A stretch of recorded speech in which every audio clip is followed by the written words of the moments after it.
Beneath the azure waters of the Aegean Sea lies a magnificent palace that was meant to be unsinkable.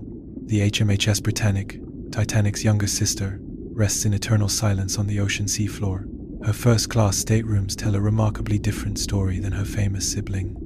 Built with every lesson carefully learned from Titanic's devastating tragedy, she was supposed to be the safest ship ever constructed. Instead, she became a hospital ship during the Great War, carrying wounded soldiers across dangerous waters. When a mysterious explosion tore through her hull in 1916, she took with her not just precious lives, but secrets that have remained buried for over a century.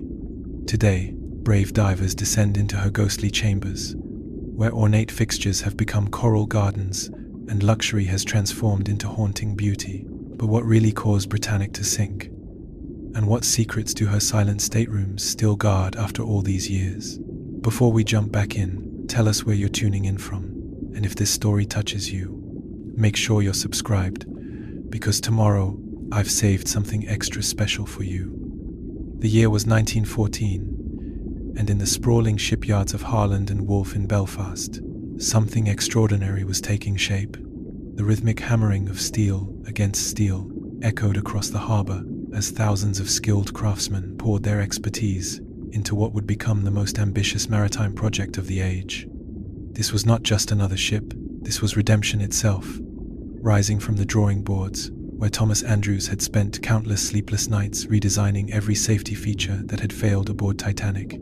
The blueprint spread across Andrews' desk told a story of obsessive attention to detail. Every line, every measurement, every specification had been reconsidered in light of that terrible April night in 1912. The watertight bulkheads extended higher, the lifeboat capacity nearly doubled, and the electrical systems were redesigned with multiple redundancies. This ship would be called Britannic, and she would prove that the White Star Line could learn from tragedy. Captain Arthur Rostron, the hero of Carpathia who had rescued Titanic's survivors, often visited the construction site. His weathered hands would trace the blueprint lines as Andrews explained each innovation. "See here, Arthur," the designer would say, pointing to the reinforced hull sections. "We've made her stronger than anything afloat. The double hull extends higher, and these watertight doors can be operated from the bridge with the pull of a switch." The first-class accommodations aboard Britannic surpassed even Titanic's legendary luxury. The grand staircase, carved from the finest English oak, spiraled upward beneath a magnificent glass dome that would filter natural light into rainbow patterns across the polished wood. Each first-class stateroom was a masterpiece of Edwardian craftsmanship, featuring hand-carved furniture, silk wallpapers imported from France, and private bathrooms with marble fixtures that would rival the finest London hotels. In the shipyard's administrative offices, J. Bruce Ismay, managing director of the White Star Line, reviewed passenger manifests and route schedules with barely contained excitement. Britannic would operate between Southampton and New York, offering the traveling public a level of luxury and safety previously unimaginable. The ship's maiden voyage was scheduled for the spring of 1915, and advance bookings suggested she would be fully booked for months ahead. The workers who built her took special pride in their craftsmanship. James McMurray, a master carpenter whose father had worked on Great Eastern decades earlier, supervised the installation of the first-class dining room's intricate wood paneling. "My grandfather always said a ship has a soul," he would tell his apprentices as they fitted each piece with museum-quality precision. "And this one, she's got the soul of a survivor." But as Britannic neared completion, the world around her was changing in ways no one had anticipated. In the summer of 1914, the assassination of Archduke Franz Ferdinand in Sarajevo set in motion events that would transform not just Europe, but the destiny of this magnificent vessel. By August, Britain was at war with Germany, and the North Atlantic was becoming increasingly dangerous for civilian shipping. The Admiralty began eyeing large passenger vessels for potential war service. Ships like Britannic, with their size, speed, and advanced facilities, could serve vital roles in the war effort.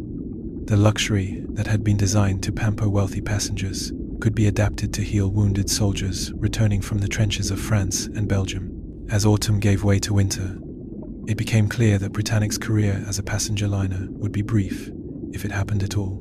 The war was consuming resources at an unprecedented rate, and every large vessel was needed for the war effort.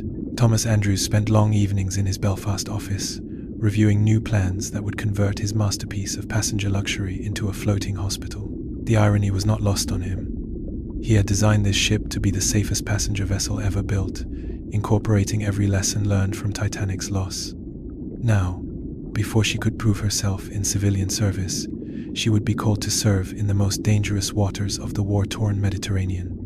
The very safety features that were meant to protect pleasure-seeking passengers would instead guard the lives of wounded soldiers and the medical staff caring for them. By early 1915, the decision was made. Britannic would be requisitioned by the British government and converted into His Majesty's hospital ship Britannic. Her elegant staterooms would become medical wards, her grand dining rooms transformed into surgical suites, and her spacious public areas converted into recovery spaces for the wounded heroes of the Great War.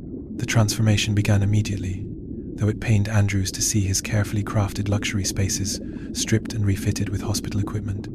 The official envelope bore the seal of the British Admiralty, and when J. Bruce Ismay broke the wax seal in his Southampton office on a grey March morning in 1915, he knew the contents would change everything. The commission papers were formal, typed on heavy government letterhead, but their meaning was devastatingly simple. His Majesty's government was requisitioning RMS Britannic for immediate conversion to hospital ship service. Ismay set the documents aside and stared out at the harbour, where Britannic lay at anchor, her white hull gleaming in the weak spring sunlight. She had completed only a handful of voyages as a passenger liner, barely enough to break in her engines and test her systems. Now she would serve a purpose no one had imagined when her keel was first laid. The conversion would be overseen by Dr. Edward Garnett, a Royal Navy medical officer who had supervised similar transformations of other White Star vessels. He arrived at the ship with a team of naval architects and medical specialists, their arms full of blueprints that would overlay the elegant passenger spaces with the stark necessities of wartime medicine. "We'll need to remove most of the first-class furniture," Dr. Garnett explained to Ismay as they walked through the ship's magnificent public rooms. "These dining salons will become surgical suites, and the reading rooms must be converted to recovery wards. The ship can accommodate nearly 3,000 patients if we use every available space." The transformation was both practical and heartbreaking. The grand piano in the first-class lounge was carefully crated and stored, replaced by rows of hospital beds. The ornate crystal chandeliers remained, but their warm light would now illuminate medical procedures rather than elegant dinner parties. The ship's luxurious Turkish baths were converted into sterilization facilities, their marble surfaces perfect for maintaining the sterile conditions required for surgical instruments. Captain Charlie Bartlett was appointed to command the newly commissioned HMHS Britannic. A veteran of 30 years with the White Star Line, Bartlett had navigated ships through some of the most challenging waters in the world, but never in wartime conditions. He spent weeks studying Admiralty charts of the Mediterranean, noting the locations where German U-boats had been spotted and marking the shipping lanes that remained relatively safe.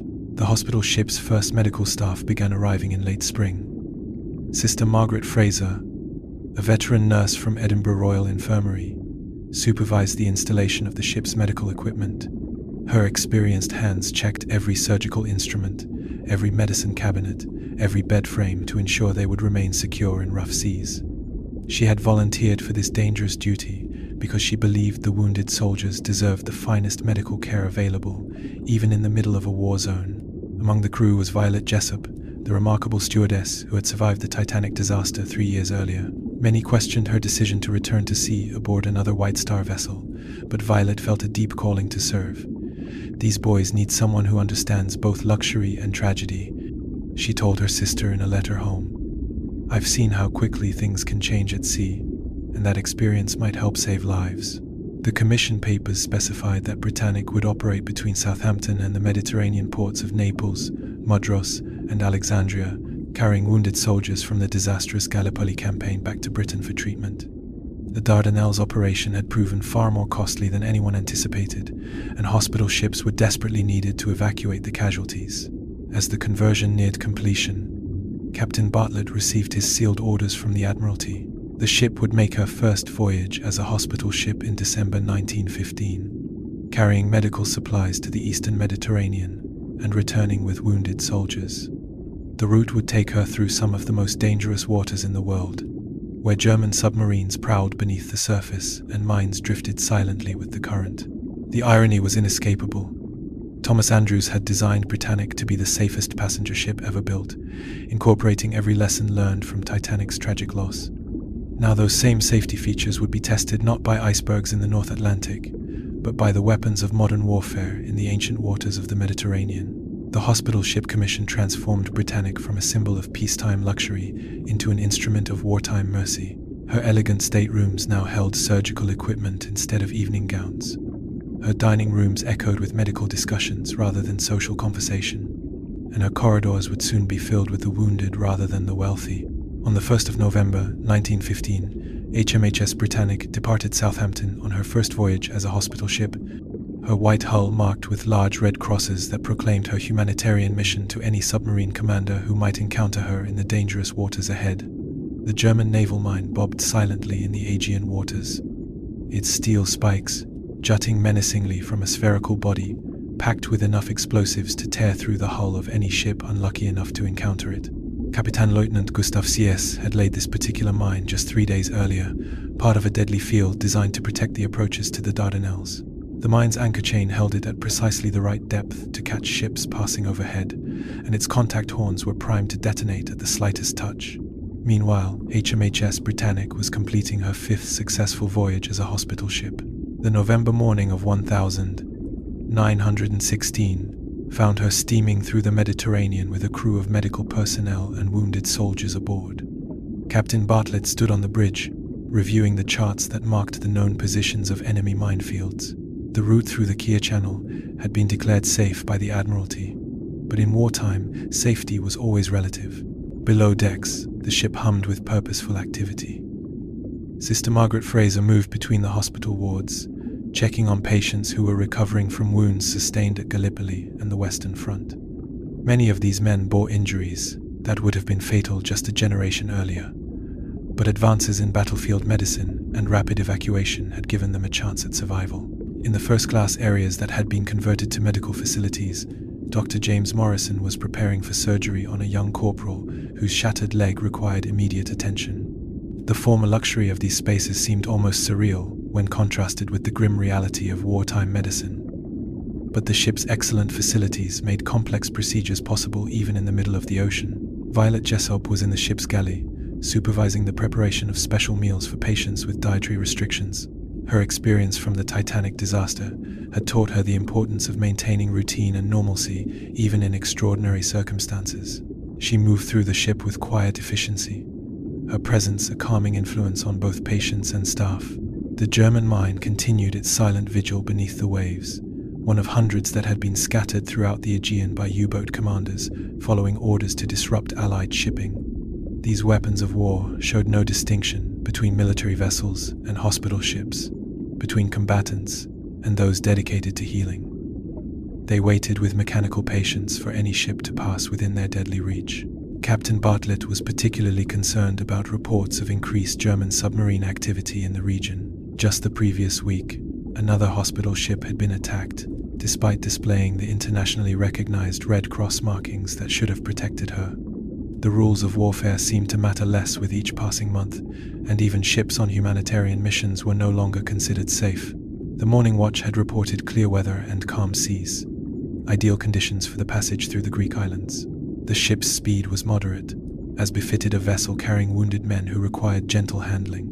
The medical staff had requested that the captain avoid any sudden course changes that might disturb patients in critical condition. In the engine room, Chief Engineer William Lewis monitored the massive turbines that drove Britannic through the water. These engines, originally designed to power a luxury liner across the Atlantic, had been adapted to the different demands of hospital ship service. The smooth, steady power they provided was essential for maintaining the stable platform required for medical procedures. The mine's explosive charge contained enough TNT to punch a hole 20 feet across in a ship's hull. Its detonation mechanism was simple but effective.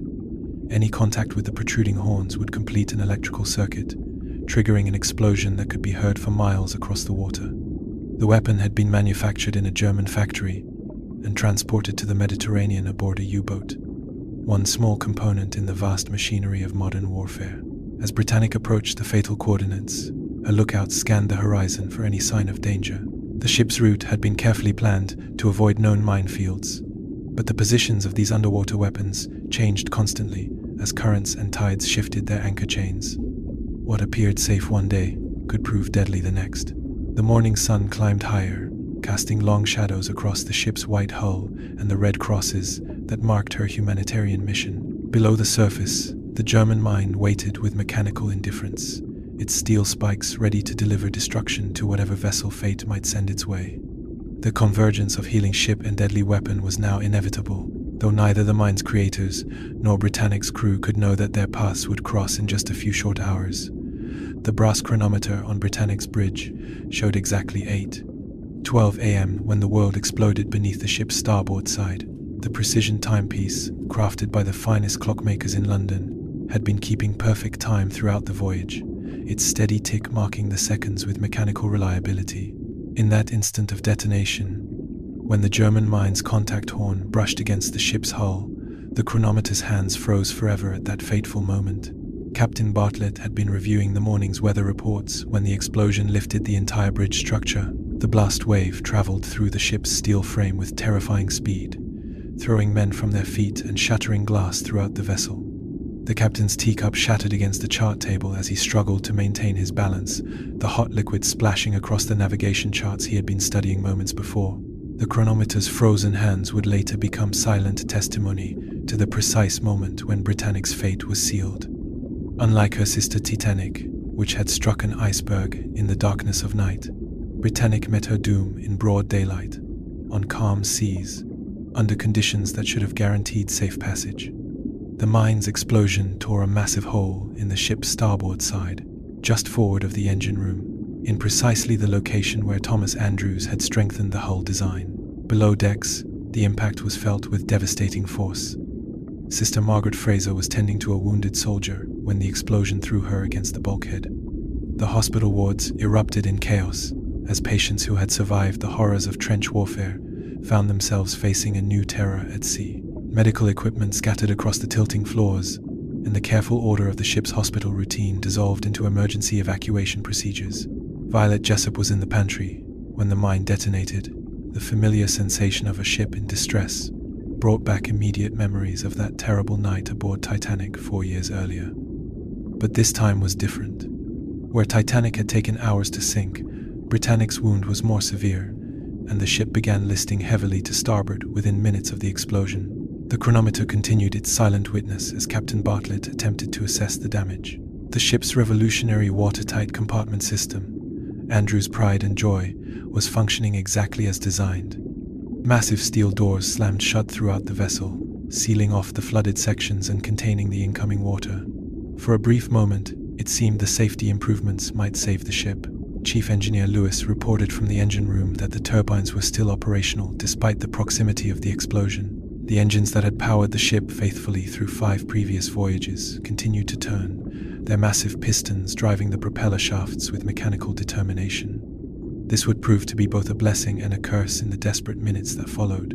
Dr. Morrison was performing surgery when the mine exploded, his scalpel halfway through a delicate procedure on a young soldier's wounded arm. The operating table, secured to the deck with special fittings designed for rough weather, remained stable even as the ship shuddered from the blast. But the increasing list to starboard made it impossible to continue the operation, and the patient had to be evacuated to the lifeboats with his surgery incomplete.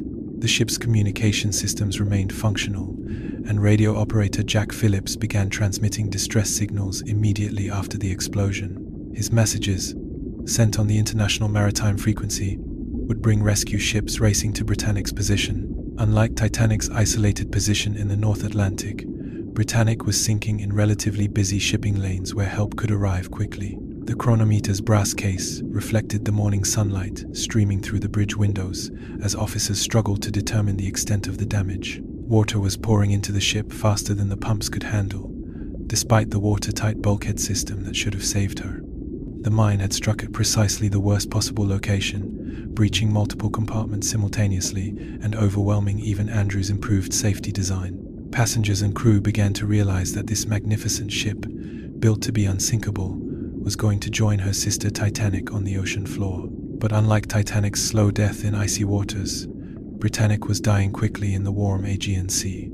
The chronometer's stopped hands marked not just the moment of impact, but the beginning of a race against time that would determine how many lives could be saved before the great ship made her final plunge.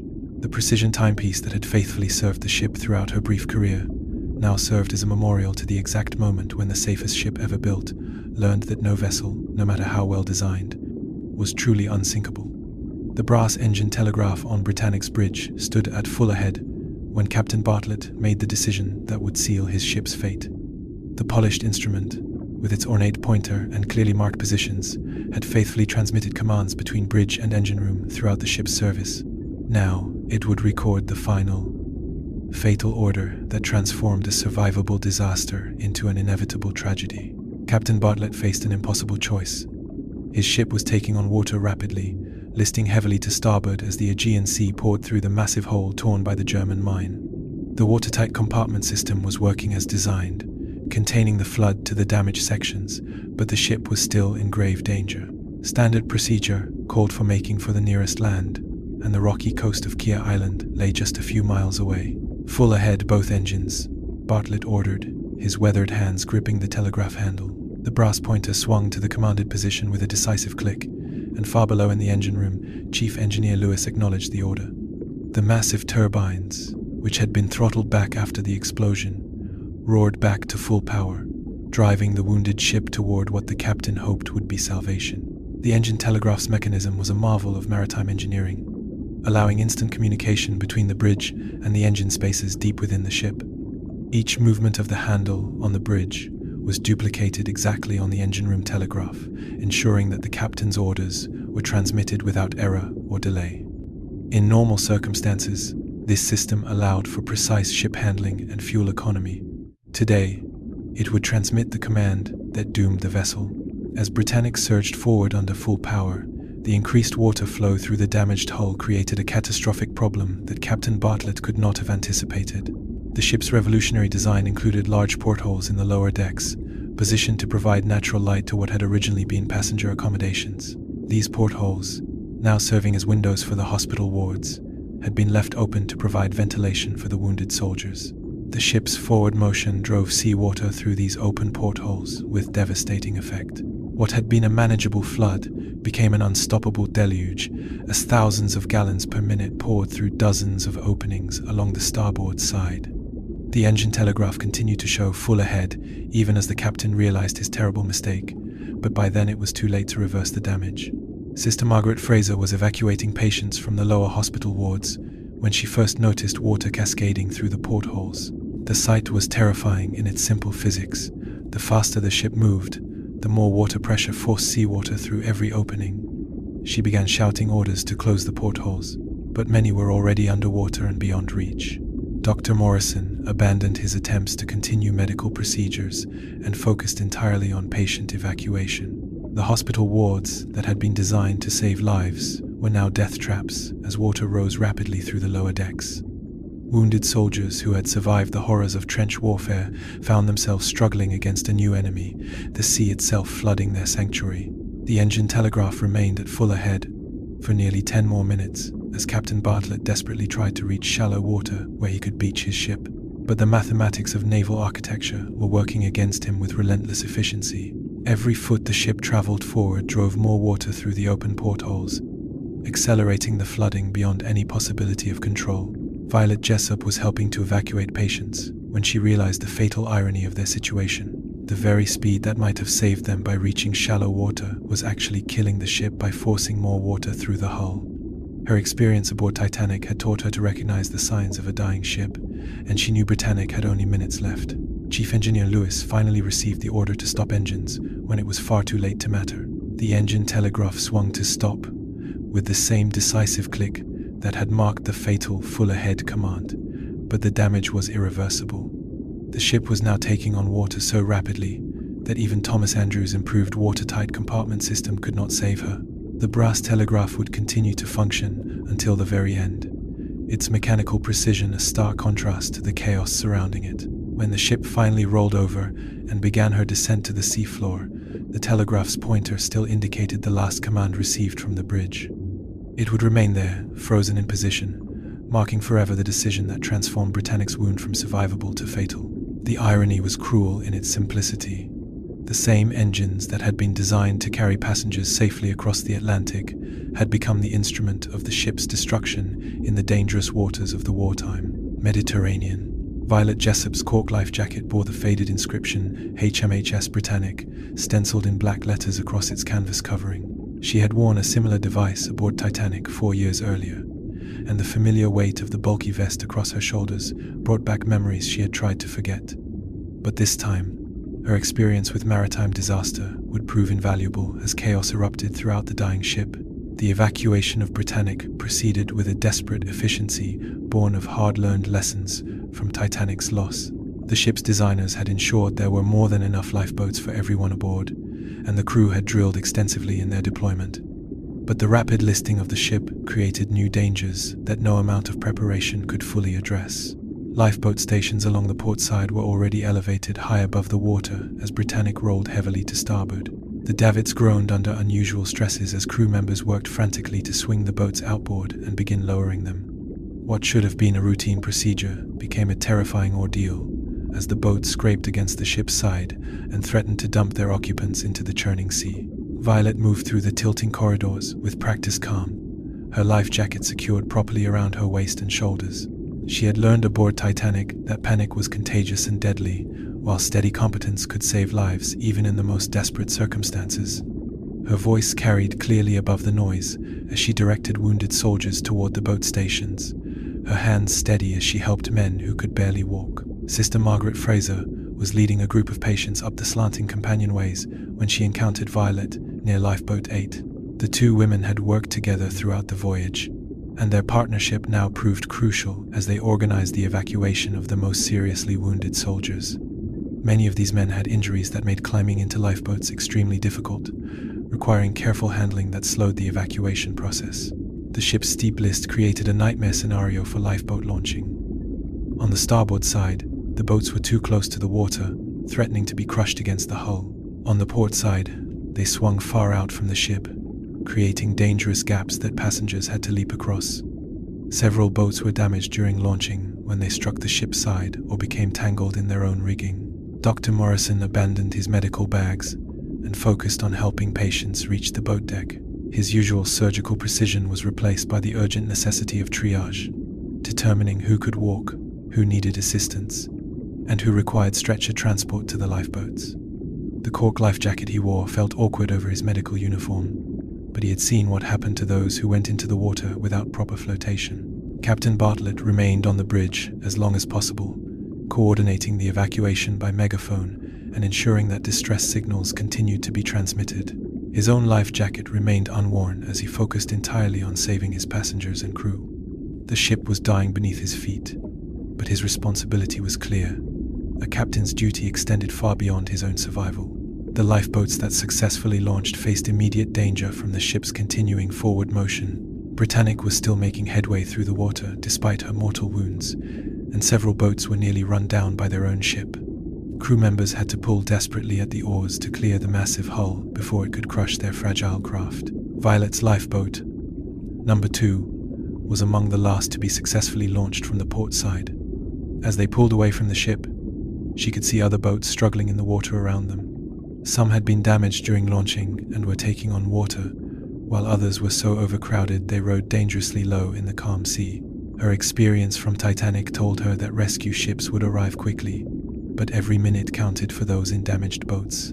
The ship's list increased dramatically as more water poured through the open portholes. What had begun as a manageable emergency was now clearly a race against time. The massive vessel was rolling over with increasing speed, her beautiful lines disappearing beneath the Aegean waves. The life jackets worn by those in the water would be their only protection until rescue arrived. Wireless operator Jack Phillips continued transmitting distress signals until the radio room itself was flooded. His final message, sent just minutes before abandoning ship, gave the precise coordinates where rescue vessels could find the survivors. The cork life jacket he wore would keep him afloat until HMS Scourge arrived to pull survivors from the water. The evacuation of Britannic demonstrated both the improvements made since Titanic and the new dangers created by rapid flooding. Violet's life jacket, like hundreds of others floating in the morning sun, represented the thin margin between survival and tragedy in the unforgiving mathematics of disaster at sea.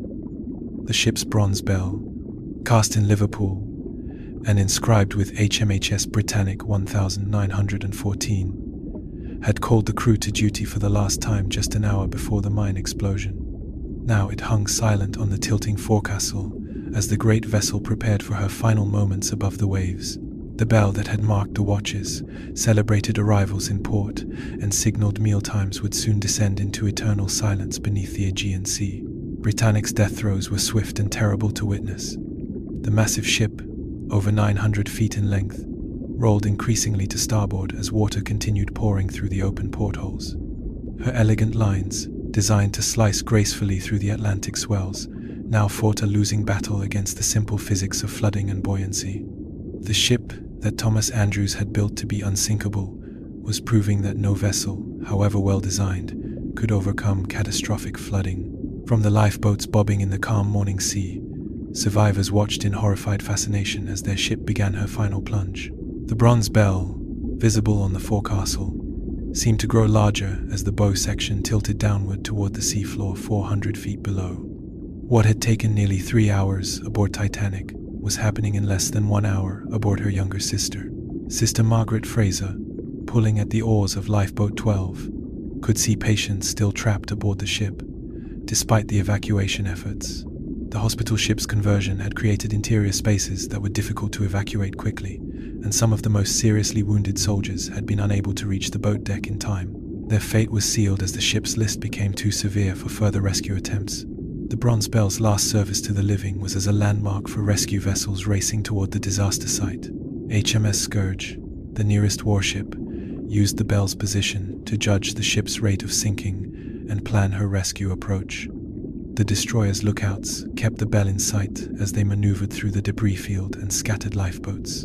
Captain Bartlett was last seen on the bridge wing, still wearing no life jacket, as Britannic made her final roll to starboard. The ship's bell passed beneath the waves, just moments before the bridge structure itself disappeared. The captain's dedication to his duty followed maritime tradition, but unlike the captain of Titanic, Bartlett would survive his ship's loss. Pulled from the water by rescuers just minutes after the sinking, the ship's final moments were captured by several survivors who would later provide detailed accounts of the disaster. Unlike Titanic's dramatic breakup and vertical plunge, Britannic rolled over onto her starboard side and slid beneath the surface in one piece. The bronze bell led the way into the depths, its last glimpse of sunlight fading as the ship settled toward the sandy bottom of the Care Channel. Dr. Morrison, treading water near the ship's final position, watched the last air bubbles rising from the submerged hull. His medical training made him acutely aware of the human cost of the disaster, but he was amazed by how many lives had been saved compared to Titanic's terrible toll. The improved lifeboat capacity and better evacuation procedures had prevented a complete catastrophe. Violet Jessup, her cork life jacket keeping her afloat in the warm Aegean water, experienced a strange sense of completion as she watched Britannic disappear. She had now witnessed the loss of both sisters, Titanic and Britannic, and lived to tell their stories. The Bronze Bell's final dive marked the end of an era for the White Star Line and the beginning of her own legend as the woman who survived both disasters. The rescue operations proceeded with military efficiency as HMS Scourge and other vessels pulled survivors from the water and collected the scattered lifeboats. The Bronze Bell, now resting on the seafloor along with the rest of the ship, had become part of an underwater monument to the folly of calling any ship unsinkable. Chief Engineer Lewis was among the last to be rescued, his dedication to keeping the engines running until the final moment nearly costing him his life. As he was hauled aboard the rescue vessel, he could see oil and debris marking the spot where Britannic had vanished. The Bronze Bell lay beneath that spreading slick, silenced forever, but destined to call future generations to remember the ship's story. The sinking of Britannic took exactly 55 minutes from the initial mine explosion to the final disappearance beneath the waves. The Bronze Bell that had measured time aboard the living ship now marked the beginning of her existence as a memorial on the ocean floor, where she would rest undisturbed for nearly 60 years before human eyes would see her again. The yellow submersible Calypso descended through the crystal-clear waters of the Aegean Sea on a September morning in 1975, carrying Jacques Cousteau and his team toward a discovery that would rewrite maritime history. The advanced diving equipment aboard the research vessel represented the cutting edge of underwater exploration technology, far beyond anything available when Britannic had slipped beneath these same waves nearly 60 years earlier. Cousteau's diving apparatus, with its revolutionary demand valve system and twin air tanks, allowed extended underwater exploration at depths that had been impossible for earlier generations of divers. The bright yellow of the submersible's hull stood out starkly against the deep blue of the Mediterranean as it approached the coordinates where local fishermen claimed their nets had snagged on something massive far below the surface. The depth gauge showed 400 feet when the first shadowy outline appeared on the seafloor below. What emerged from the gloom was beyond anything the team had expected to find. A massive ship lay on her starboard side, her port side rising toward the surface like an underwater mountain. The vessel was enormous, far larger than any wreck previously discovered in the Mediterranean, and in remarkable condition considering her decades beneath the waves. Through the submersible's thick acrylic windows, Cousteau could see details that made his pulse quicken with excitement. The ship's 4 distinctive funnels, though tilted at an impossible angle, were clearly visible against the sandy bottom. Her massive propellers, bronze works of engineering art, caught the submersible's lights and gleamed through their coating of marine growth. This was not just any wreck. This was one of the great liners of the early 20th century. The diving equipment that made this discovery possible represented decades of innovation in underwater technology. Cousteau's aqualung system, perfected during World War II, allowed divers to work at depths and for durations that would have been fatal with earlier diving bells and helmet systems. The twin tanks strapped to each diver's back contained enough compressed air for extended exploration of the wreck's exterior. As the submersible moved along the ship's length, more details became visible through the clear water. The vessel's name, partially obscured by marine growth but still legible on the stern, resolved into letters that made Cousteau's heart race. Britannic. This was Titanic's sister ship, the vessel that had sunk during World War I and vanished from history until this moment. The discovery changed everything maritime historians thought they knew about the ship's final resting place. Previous estimates had placed the wreck in much deeper water, if it could be found at all. The relatively shallow depth and excellent preservation conditions in the Aegean had kept Britannic in far better condition than anyone had dared hope. Diving equipment that would have seemed like science fiction in 1916 now allowed human beings to swim through spaces where elegantly dressed passengers had once strolled. The submersible's external cameras recorded every detail as Cousteau's team began the first comprehensive survey of the wreck. What they found was a time capsule from the golden age of ocean travel, preserved in the cold, dark waters of the Mediterranean. The ship's hospital ship markings were still visible on her white hull, the red crosses that had marked her humanitarian mission now ghostly reminders of her wartime service. The diving equipment allowed close examination of the damage caused by the German mine, a massive hole in the starboard side that told the story of her rapid sinking. Modern underwater lighting systems revealed details that natural sunlight could never have illuminated at this depth. The ship's deck fittings, her ventilators and winches, remained exactly where they had been when she rolled over and sank. Marine life had colonized every surface, but the underlying structure remained intact and recognizable. The discovery of Britannic marked the beginning of a new era in maritime archaeology. The diving equipment that made systematic exploration possible would evolve rapidly over the following decades, allowing ever more detailed study of the wreck and her contents. What Cousteau's team found in 1975 was just the beginning of a story that would continue to unfold as technology advanced. The yellow submersible surfaced that day, carrying proof that one of history's greatest maritime mysteries had been solved. Britannic was no longer lost. She was waiting on the Aegean seafloor for anyone brave enough and equipped enough to visit her underwater palace. The diving equipment that made this possible would inspire generations of underwater explorers to follow in Cousteau's wake, each bringing new technology to bear on the study of this remarkable wreck. The clear waters of the Mediterranean had preserved not just a ship, but a moment in time when the world was at war and humanity's greatest vessels were pressed into service as instruments of mercy rather than symbols of luxury.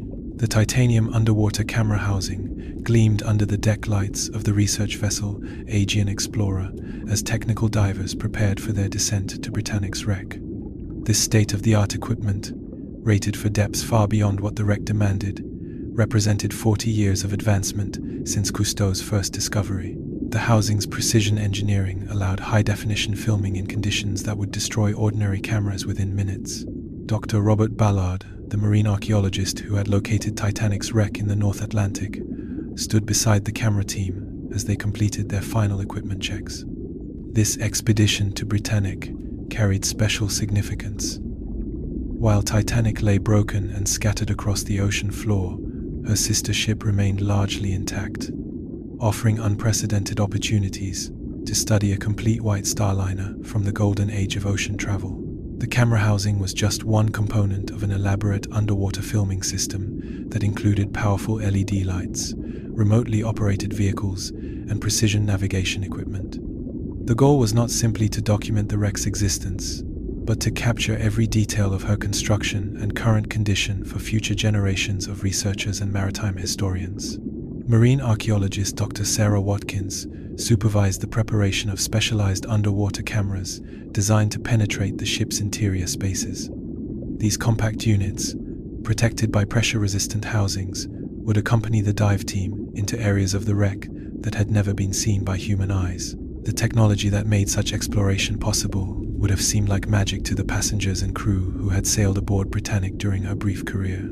The research vessel's positioning system used satellite navigation to maintain precise location over the wreck site.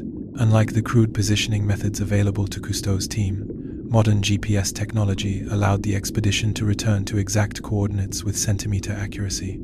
This precision was essential for creating detailed maps of the wreck and tracking changes in her condition over time. Technical diver Mark Stevens adjusted his rebreather system as he prepared for the descent to Britannic's deck. The closed-circuit breathing apparatus would allow him to remain underwater for hours without the stream of bubbles that traditional scuba gear produced. This silent operation was crucial for filming wildlife around the wreck without disturbing the marine ecosystem that had developed over decades of undisturbed growth. The camera housing's sophisticated pressure compensation system automatically adjusted for the crushing force of water at 400 feet depth. Internal mechanisms maintained perfect atmospheric pressure around the delicate electronics, while external sensors monitored water temperature and visibility conditions. This data would be crucial for planning subsequent dives and understanding how environmental factors affected the wreck's preservation. As the dive team descended through the blue-green water of the Aegean, the camera housing began recording their approach to one of maritime history's most significant discoveries. The wreck of Britannic appeared gradually through the crystal-clear water, her massive hull rising from the sandy bottom like a sleeping giant. The ship's remarkable preservation was immediately apparent through the camera's high-definition lens. The expedition's primary mission was to document the ship's current condition and assess how decades of submersion had affected her structure. The camera housing captured every detail as divers swam along the vessel's 882-foot length, from her massive bronze propellers to the crushed remains of her forward superstructure. What they found exceeded all expectations for preservation and accessibility.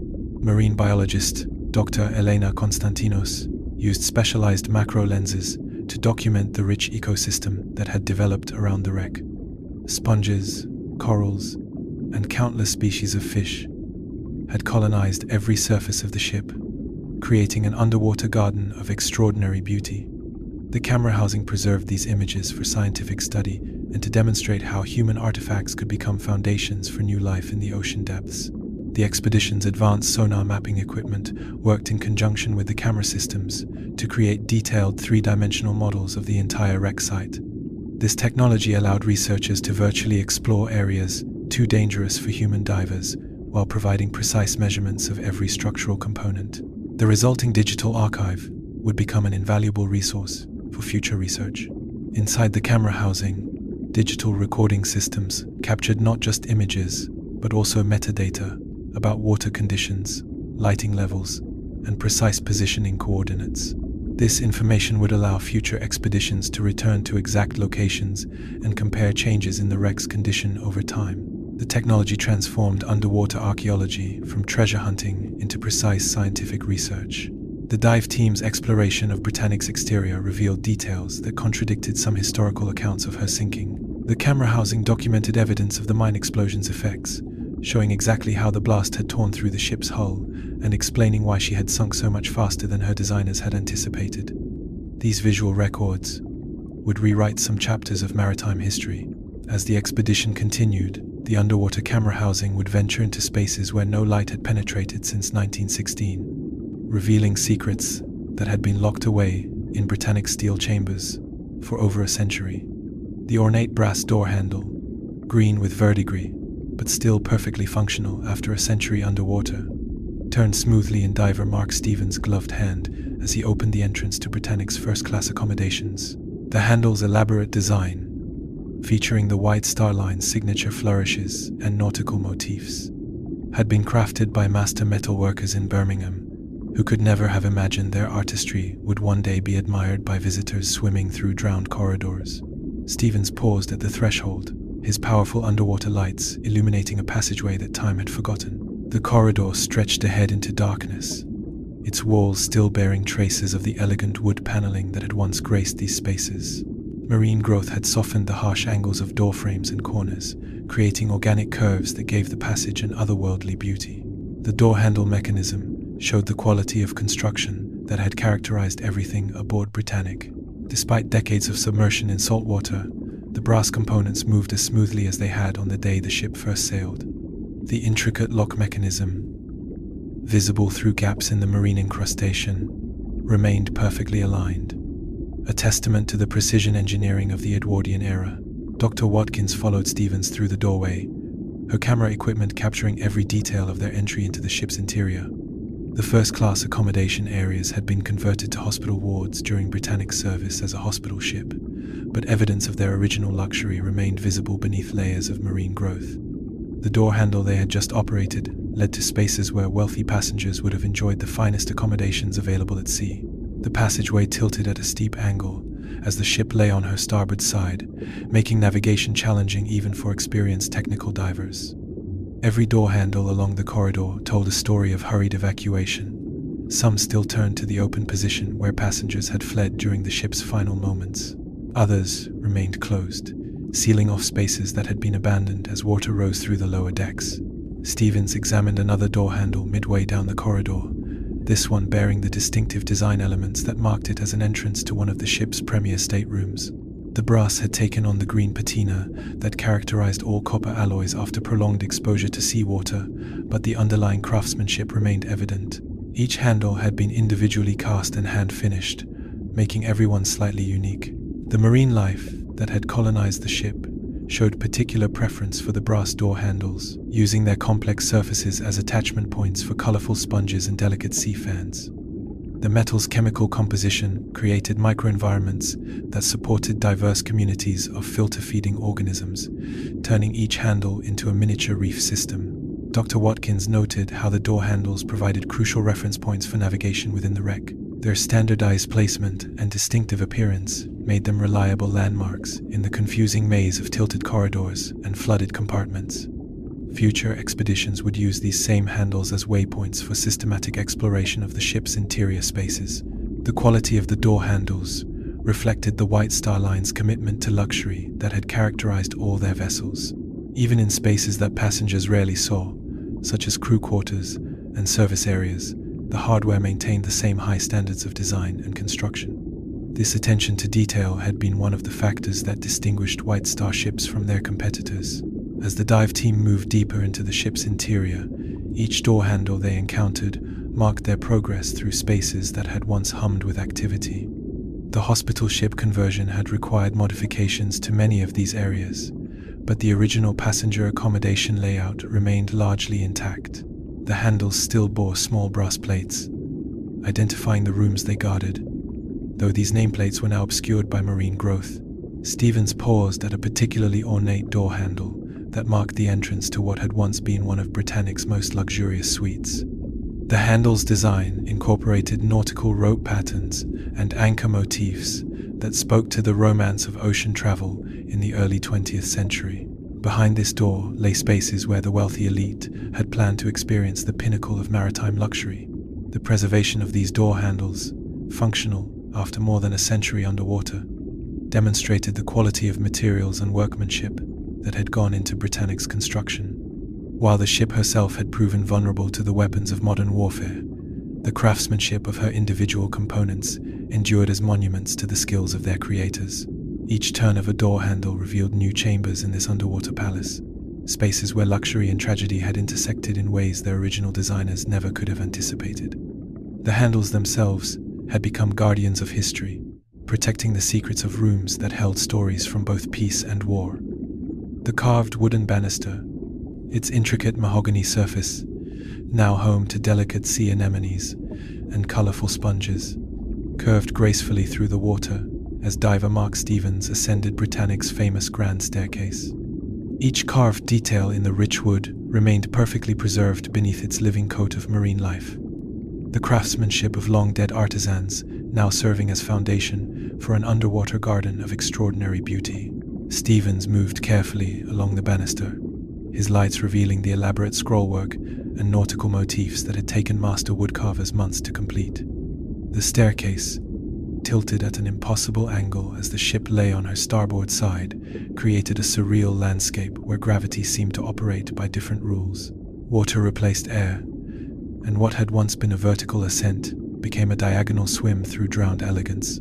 The banister's wood had been selected from the finest mahogany forests of Honduras, each piece chosen for its grain pattern and natural beauty. The carvers who had shaped these flowing curves and delicate details had worked entirely by hand, using techniques passed down through generations of craftsmen. Their tools had been simple chisels and rasps, but their skill had created something that transcended mere functionality to become art.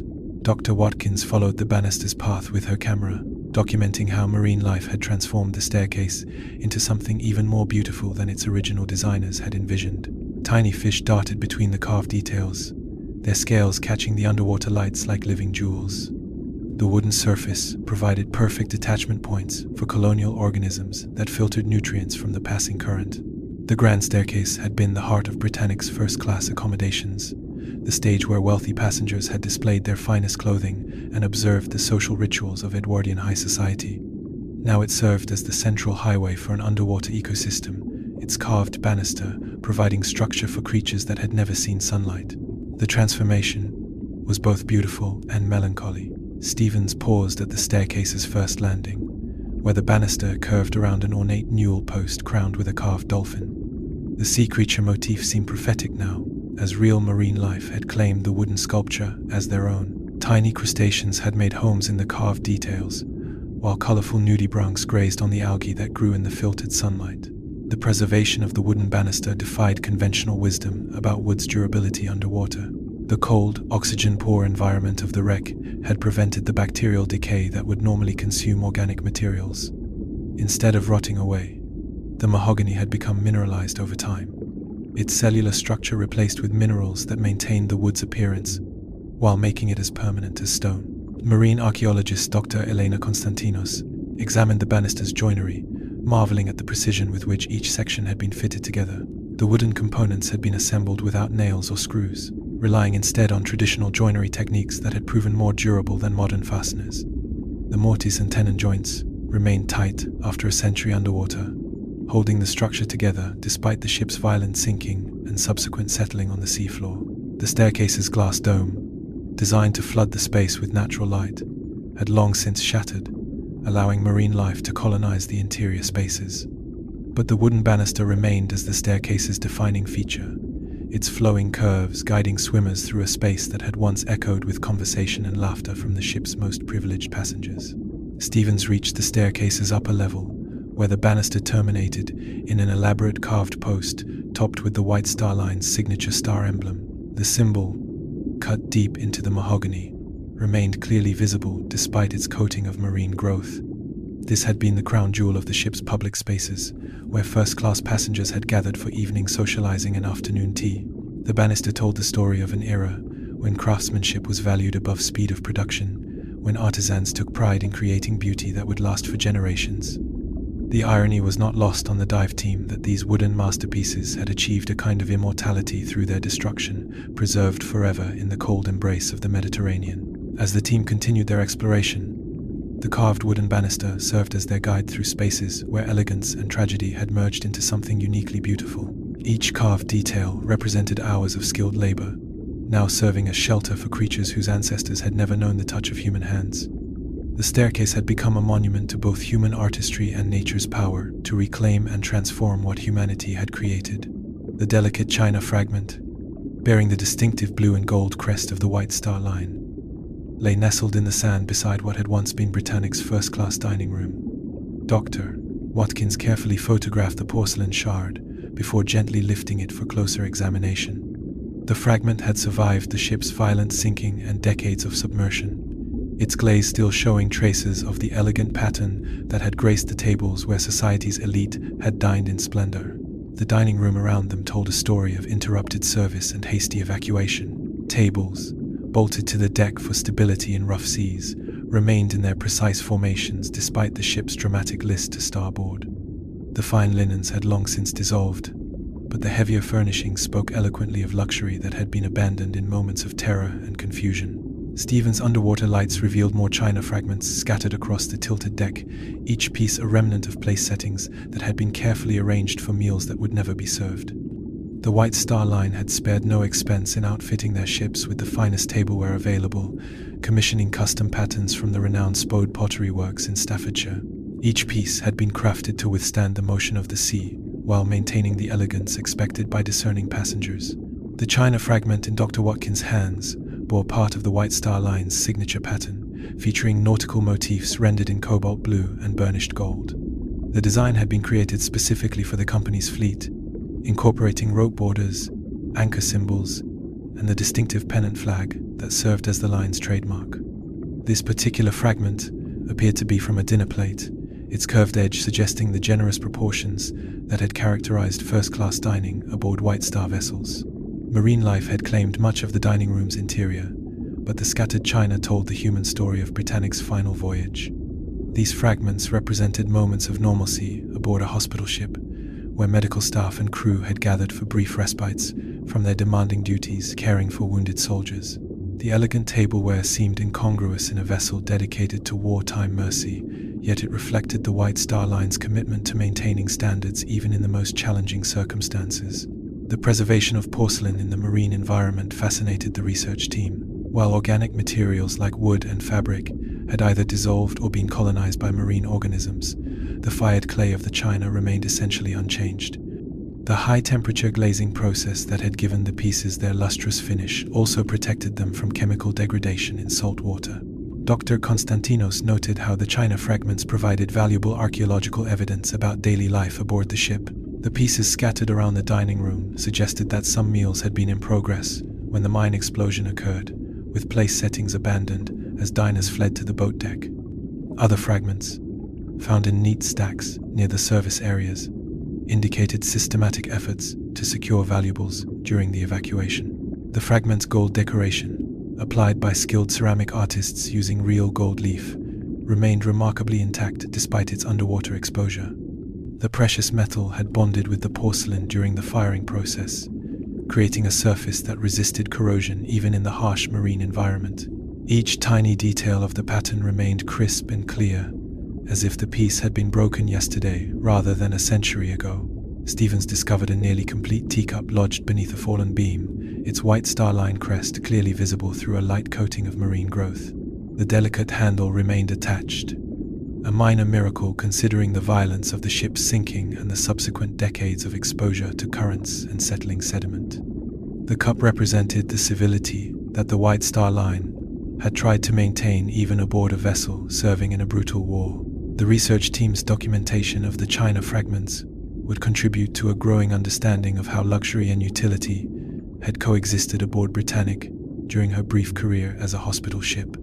The elegant tableware had served wounded soldiers and medical personnel with the same dignity originally intended for wealthy passengers crossing the Atlantic in peacetime comfort. Each fragment told part of a larger story about the transformation of luxury into service, of peacetime grandeur, adapted to wartime necessity. The china that had been designed to grace elegant dinner parties now bore witness to a different kind of gathering, where exhausted medical staff had shared hurried meals between shifts. caring for the wounded heroes of a global conflict. The scattered fragments created a poignant archaeological record of humanity's ability to maintain dignity and beauty, even in the darkest circumstances, their broken edges reflecting light that had traveled through 400 feet of water to illuminate this underwater museum of interrupted lives and abandoned dreams. The waterlogged leather portfolio lay half-buried in silt, beneath what had once been an elegant writing desk in Britannic's most luxurious first-class suite. Dr. Watkins approached the artifact with extreme care, recognizing that the documents it might contain could provide unprecedented insight into the lives of those who had sailed aboard the ship during her final voyage. The portfolio's brass clasps, green with verdigris, but still functional, had protected its contents from the worst effects of underwater exposure. The suite around them represented the pinnacle of Edwardian maritime luxury. Even after its conversion to hospital ship service, the original passenger accommodations had been designed for the wealthiest travelers of the age, featuring private sitting rooms, bedrooms with full-sized beds, and bathroom facilities that rivaled the finest London hotels. Now these spaces served as a time capsule, preserving details of a vanished world beneath their coating of marine growth. Stevens examined the writing desk where the portfolio had been found, noting the quality of its construction and the precision of its brass fittings. The desk's leather writing surface had long since dissolved, but the underlying mahogany remained solid, its grain pattern still visible through the patina of marine incrustation. This had been where passengers had composed letters home, written in their journals, or conducted business correspondence during their Atlantic crossings. The leather portfolio itself told a story of craftsmanship from an era when such items were built to last generations. The hide had been tanned using traditional methods that involved months of careful processing, creating a material that could withstand decades of use. Even after a century underwater, the portfolio's basic structure remained intact, though its surface had taken on the texture of wet cardboard. Dr. Konstantinos carefully opened the portfolio's brass clasp, revealing papers that had been protected from complete dissolution by the leather's partial seal and the lack of oxygen at this depth. The documents inside were fragile beyond description, their edges dissolved and their text largely illegible, but enough remained to suggest that this had been the personal correspondence of someone important enough to occupy one of Britannic's premier suites. The suite's conversion to hospital ship service had required minimal changes to its basic layout. The spacious accommodations that had been designed for a wealthy passenger and their personal staff could easily house several wounded officers or senior medical personnel. The elegant furnishings had been supplemented with medical equipment, but the underlying luxury remained evident in every detail. Stevens discovered personal effects scattered throughout the suite, suggesting that its final occupant had been forced to abandon their belongings during the hasty evacuation. A silver cigarette case, its surface tarnished black, but still bearing an engraved monogram, lay beside the remains of what might have been a gentleman's traveling kit. These items spoke of interrupted routines and lives forever changed by the explosion that had doomed the ship. The portfolio's contents, though largely destroyed by their underwater exposure, included what appeared to be official documents bearing government seals. The fragmentary remains suggested correspondence related to the war effort, possibly indicating that the suite's occupant had been involved in some aspect of military or diplomatic service. The discovery raised intriguing questions about who had been aboard Britannic during her final voyage. Marine life had transformed the suite into an underwater garden, with colorful sponges and delicate corals colonizing every surface. The elegant wallpaper had long since dissolved, but the underlying wood paneling provided structure for organisms that had created their own form of decoration. Fish swam through spaces where servants had once unpacked steamer trunks and pressed formal evening wear. The research team's documentation of the suite revealed how luxury and necessity had coexisted aboard the hospital ship. The fine accommodations had been adapted to serve wounded officers and medical staff, but the underlying elegance remained as a reminder of the ship's original purpose. The leather portfolio represented the personal dimension of this transformation, holding the fragmentary remains of individual stories caught in the transition from peace to war. Dr. Watkins carefully photographed each page of the portfolio's contents before sealing the documents in preservation containers for later analysis. The papers might yield insights into the daily lives of those aboard Britannic, revealing details about the human cost of adapting luxury vessels to wartime service. Even in their fragmentary state, These documents represented direct connections to the people who had lived and worked in these spaces. The suite's opulent fixtures, designed to impress the most sophisticated travelers, now served as anchor points for marine ecosystems that had never known sunlight. The leather portfolio, with its precious cargo of dissolving memories, had become a repository of secrets that might never be fully revealed, its contents as mysterious as the depths that had claimed them. The engine room telegraph stood like a brass sentinel in the flooded depths of Britannic's heart, its pointer frozen at full ahead, the final command that had sealed the ship's fate. Stephen swam carefully around the massive communication device, his lights illuminating the intricate mechanical workings that had once connected the bridge to the engine room with split-second precision. The brass gleamed through its coating of marine growth, testament to the quality of materials used in an age when craftsmanship was paramount. The engine room itself was a cathedral of mechanical engineering, its soaring spaces filled with the massive turbines that had driven Britannic through the Mediterranean on her missions of mercy. These engines, marvels of early 20th century technology, had been capable of propelling the enormous ship at speeds that rivaled much smaller vessels. Now they rested in eternal silence, their steel surfaces providing homes for creatures that had never known the thunder of steam-driven machinery. Dr. Watkins examined the telegraph's mechanism, noting how each component had been machined to tolerances that would impress modern engineers. The device had been manufactured by Chadbourns of Liverpool, a company renowned for producing the finest marine communication equipment of the era. Every gear, every lever, every spring had been crafted by skilled hands, using techniques passed down through generations of precision engineers. The telegraph's brass handle, worn smooth by the hands of countless officers, remained in the position where Chief Engineer Lewis had left it during the ship's final moments. The inscription, "Full Ahead," was still clearly visible on the brass plate, along with the manufacturer's mark and the ship's identifying numbers. This simple device had transmitted the command that transformed a manageable emergency into an inevitable disaster.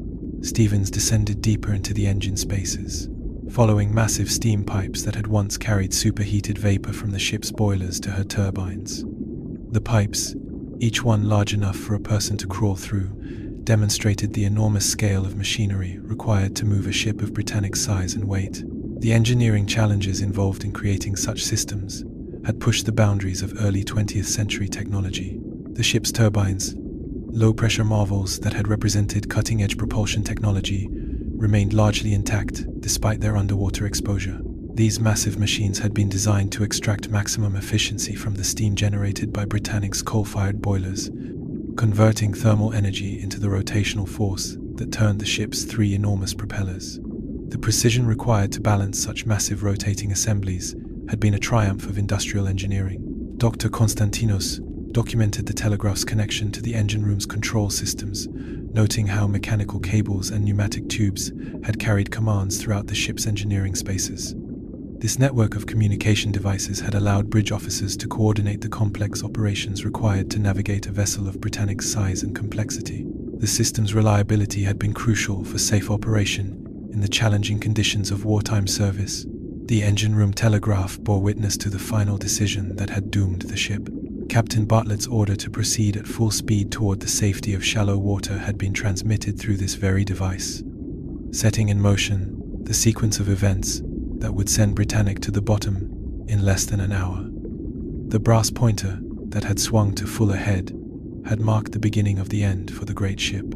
Marine archaeologist Stevens noted how the engine room's layout revealed the priorities of early 20th century ship design. Safety systems, redundant controls, and emergency procedures had all been incorporated into the engineering spaces, reflecting lessons learned from earlier maritime disasters.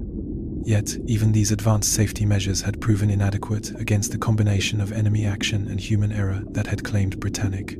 The telegraph's preservation in the marine environment demonstrated the durability of brass and bronze alloys in underwater conditions. While steel components throughout the ship showed signs of corrosion and deterioration, the brass telegraph remained functional, its mechanical systems protected by the metal's natural resistance to salt water.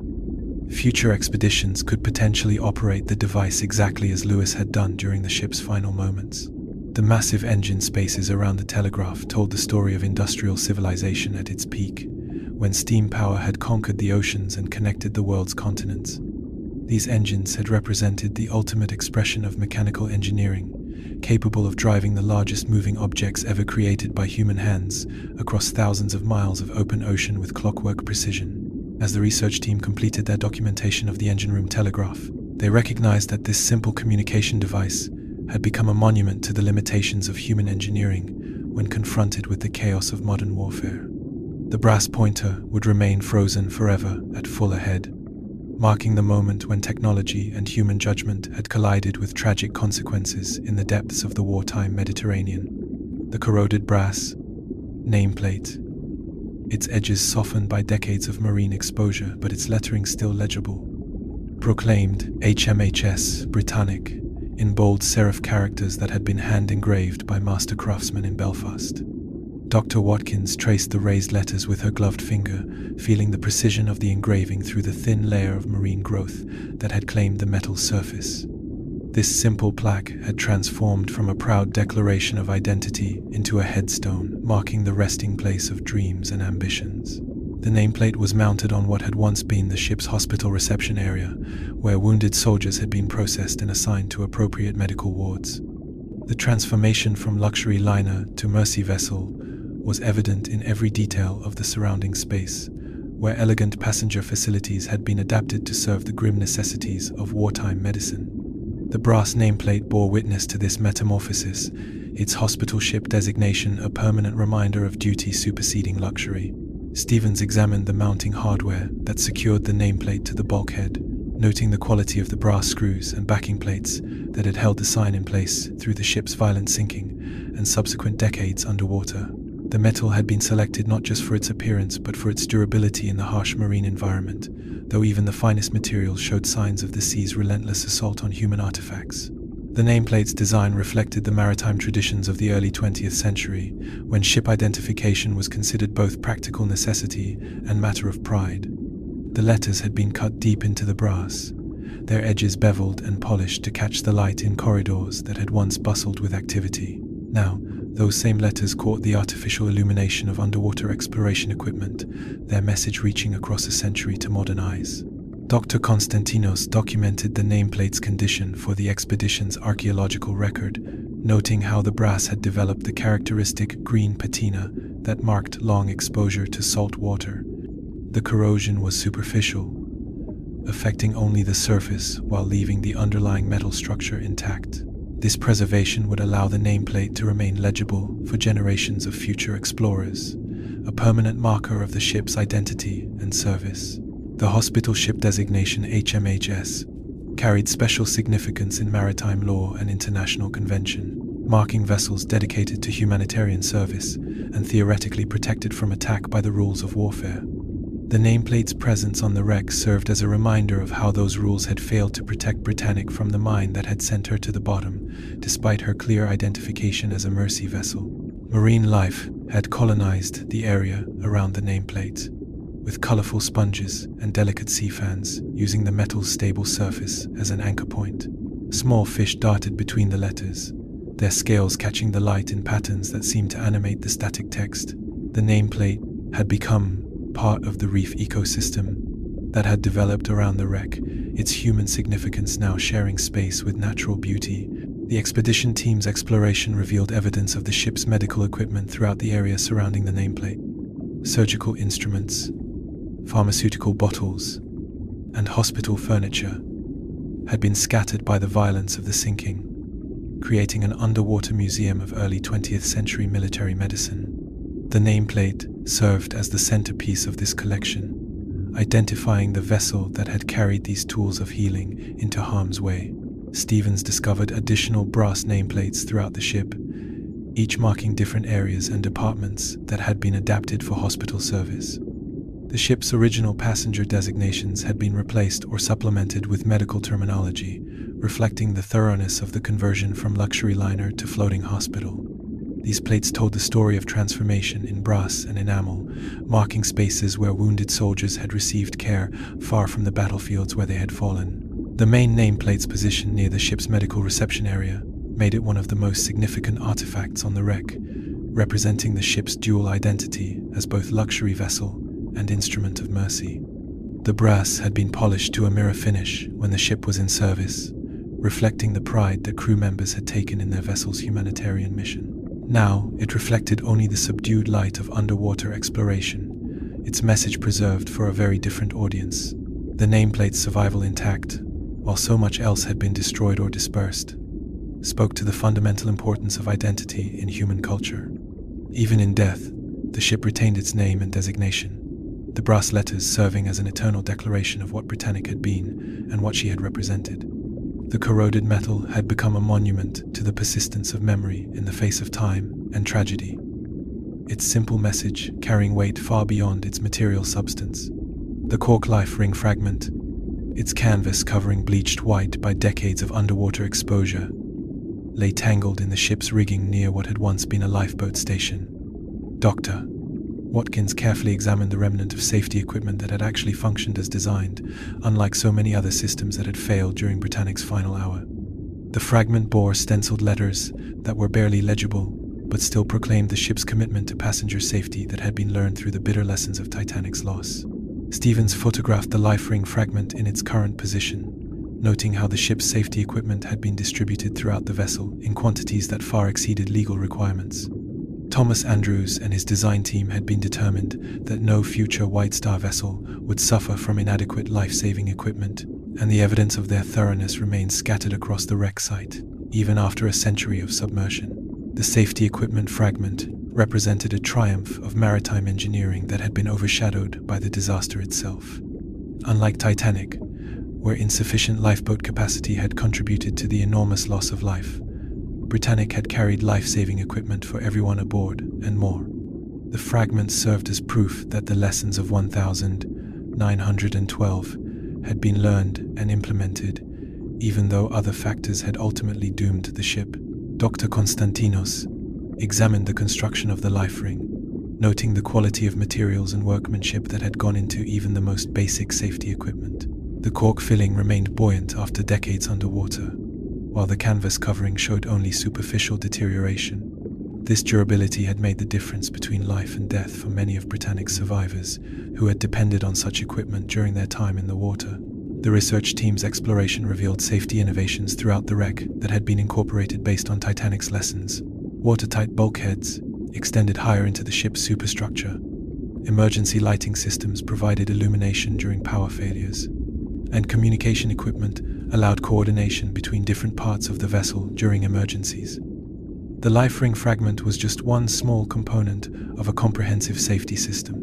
Marine life had colonized the safety equipment remnants, with small fish using the fragments as shelter and larger organisms attaching themselves to the stable surfaces. The irony was not lost on the expedition members that equipment designed to save human life now provided sanctuary for creatures that had never known the dangers of the open ocean. The transformation spoke to nature's ability to repurpose human artifacts for entirely different functions. The life ring fragment's position near the lifeboat stations told the story of Britannic's final evacuation, when crew members had worked frantically to deploy every available piece of life-saving equipment. Unlike the chaotic scenes aboard Titanic, where insufficient equipment had created panic and desperation, Britannic's evacuation had proceeded with relative order, despite the ship's rapid sinking. The safety equipment had performed exactly as designed. Stevens discovered additional safety equipment fragments throughout the wreck, each piece representing improvements made in response to earlier maritime disasters. Emergency water containers, medical supplies, and signaling devices had been distributed throughout the ship in quantities that reflected hard-won knowledge about survival at sea.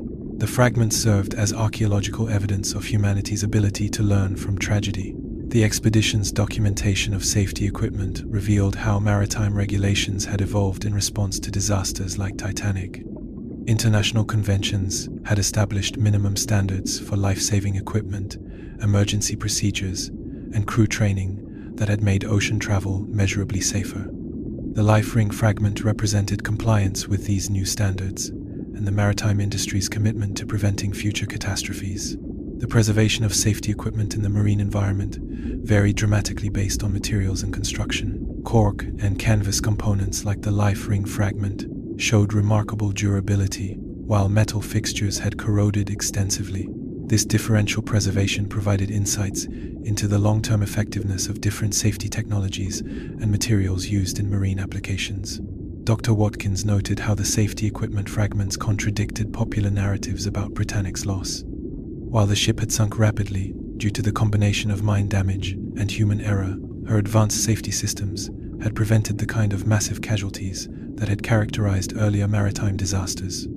The life ring fragment was tangible proof that progress in maritime safety had saved hundreds of lives. The research team's analysis of safety equipment placement revealed systematic thinking about emergency procedures that had been lacking aboard earlier vessels. Equipment had been positioned for maximum accessibility during various emergency scenarios, with redundant systems ensuring that critical resources remained available even if primary systems failed. The fragments told the story of careful planning based on painful experience. As the expedition concluded its documentation of the safety equipment fragments, the researchers recognized that these simple artifacts represented one of maritime history's greatest success stories. While Britannic had been lost to enemy action, the improvements in safety equipment and procedures had ensured that her sinking was remembered more for lives saved than lives lost. The ship's compass, its brass housing green with verdigris, but its magnetic needle still pointing true north, after a century beneath the waves, rested in what had once been Britannic's wheelhouse. Dr. Watkins approached the navigation instrument with reverence, recognizing that this simple device had guided the great ship through her brief but eventful career, from luxury liner to hospital ship to underwater monument. The compass needle, freed from its gimbals and floating motionless in the flooded housing, had become a metaphor for the ship herself, still pointing toward purpose even in death. The wheelhouse around the compass told the final chapter of Captain Bartlett's desperate attempts to save his ship and crew. Chart tables, still bolted to the deck, despite the vessel's dramatic list, bore the ghostly outlines of navigation equipment that had been swept away during the sinking. The compass remained where it had been mounted, a steadfast guardian watching over the bridge that had once commanded one of the world's most sophisticated vessels. Stevens examined the compass housing, noting the precision of its construction and the quality of materials that had kept the instrument functional throughout Britannic's service. The brass had been cast in Birmingham by craftsmen who understood that navigation equipment required absolute reliability, as the lives of everyone aboard depended on accurate course keeping. Even now, submerged and silted, the compass maintained its essential function of indicating magnetic north. The compass needle itself was a marvel of precision engineering, balanced to compensate for the ship's motion and magnetized using techniques that had been perfected over centuries of maritime navigation. Its ability to maintain orientation, despite the ship's current position on her side, demonstrated the fundamental principles of magnetism that had guided sailors since the invention of the magnetic compass in ancient China. Dr. Konstantinos documented the compass's condition for the expedition's scientific record, noting how marine organisms had colonized the housing while leaving the essential mechanism intact. Small fish swam through the flooded compass bowl, their scales catching the artificial light like living navigation aids. The transformation of a precision instrument into an aquarium spoke to the sea's ability to repurpose human technology for natural purposes. The wheelhouse compass had been just one component of Britannic's sophisticated navigation system, which had included chronometers, sextants, and chart plotting equipment that represented the state of maritime navigation art in 1916. These instruments had guided the ship through the dangerous waters of the wartime Mediterranean, helping Captain Bartlett avoid the mines and submarines that threatened every vessel in the region. The compass's continued function after decades underwater demonstrated the enduring principles of physics that had made magnetic navigation possible. Despite the ship's violent sinking, the subsequent settling on the seafloor, and the corrosive effects of salt water, the fundamental relationship between the needle and Earth's magnetic field remained unchanged. This constancy provided a philosophical anchor for the research team's contemplation of the wreck. Marine archaeologist Stevens reflected on the compass's symbolic significance as the expedition prepared to return to the surface. The instrument had once guided Britannic through her missions of mercy, helping deliver wounded soldiers to safety while navigating the treacherous waters of a world at war. Now it served as a monument to human persistence in the face of natural and artificial dangers. The expedition's final documentation of the wheelhouse revealed how the ship's command center had been organized for efficiency and safety. Emergency equipment communication devices, and navigation instruments had been positioned for maximum accessibility during crisis situations. The compass, mounted at the center of this arrangement, had been the focal point around which all other navigation activities revolved. The compass needle's eternal orientation toward magnetic north provided a constant reference point in the underwater landscape where normal directions had lost their meaning. In the tilted, flooded wheelhouse, where up and down had been redefined by the ship's final position, the compass maintained its unwavering sense of true direction. This reliability had made magnetic compasses indispensable to mariners for over 1,000 years. As the research team prepared to ascend from their exploration of Britannic's bridge, they recognized that the ship's compass would continue its eternal watch long after their visit ended. The needle would keep pointing north through future decades and centuries, maintaining its vigil over the underwater palace that had once been the pride of the White Star Line. The compass had become more than a navigation instrument. It was now a guardian of memory, pointing not just toward magnetic north, but toward the remembrance of all who had served aboard this remarkable vessel. In its flooded housing, surrounded by the debris of dreams and the beauty of marine life, the compass needle held steady against the currents of time, ensuring that Britannic's story would never lose its way in the depths of history.